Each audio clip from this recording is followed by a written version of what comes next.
Hey y'all, it's Shani, Certified Feline Training and Behavior Specialist with Wild at Heart. And here are some tips if your cat gets out or gets lost or is missing. First things first, check your house. Unless you saw that cat run out the door, check inside your home. I can't tell you how many times people have called the shelter saying that their cat is lost, and I encourage them to check their house, and they actually find the cat hiding somewhere inside the house. You need to remember that cats have an amazing ability to hide in places that you would not even think a cat could hide. I remember I was working a hoarding situation, and there had been 20 people inside of this house, and they could not find this one cat, and they knew the cat was in there, and it took me 2 minutes to find this cat. The next thing to do, if you don't believe that your cat is in the house but actually got outside, you want to call your local shelter and report your cat missing. Oftentimes they will put it on their website, put it on their social media, and then of course if your cat does show up, they will alert you.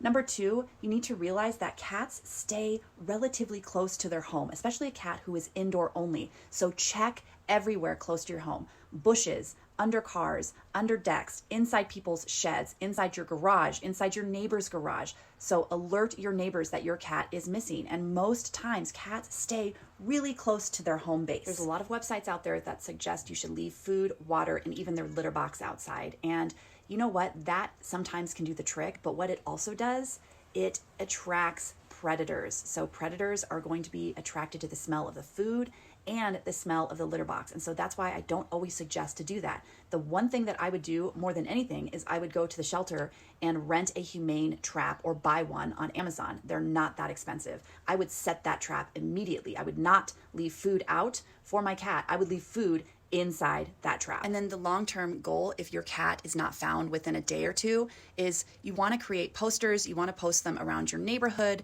you want to go to all of the local Facebook groups. There are tons of Facebook groups for lost animals or just animal related groups, and start posting in there. And the last thing I tell people is don't give up. It is always assumed that the cats are killed by coyotes or other wildlife. And statistically, that's just not the case. It doesn't happen at the rate that people think. Cats are survivors. Even cats who have never been outdoors, they are survivors. So don't stop looking. Don't give up. Get that humane trap and realize you're going to trap possibly other animals that you don't want, like wildlife. You just let them go. You set the trap again. We need to realize that our cat's behavior outdoors is possibly going to be drastically different than their behavior indoors. They change when they're outdoors. That's why those traps are so important. Other times, people just leave the door open. Depending on where you live, obviously, they leave the door open overnight and the cat ends up coming back on their own. Make sure your cats are microchipped. There are tons of services that do either free or low cost microchipping, and make sure your cats have a collar with your contact name and information on it.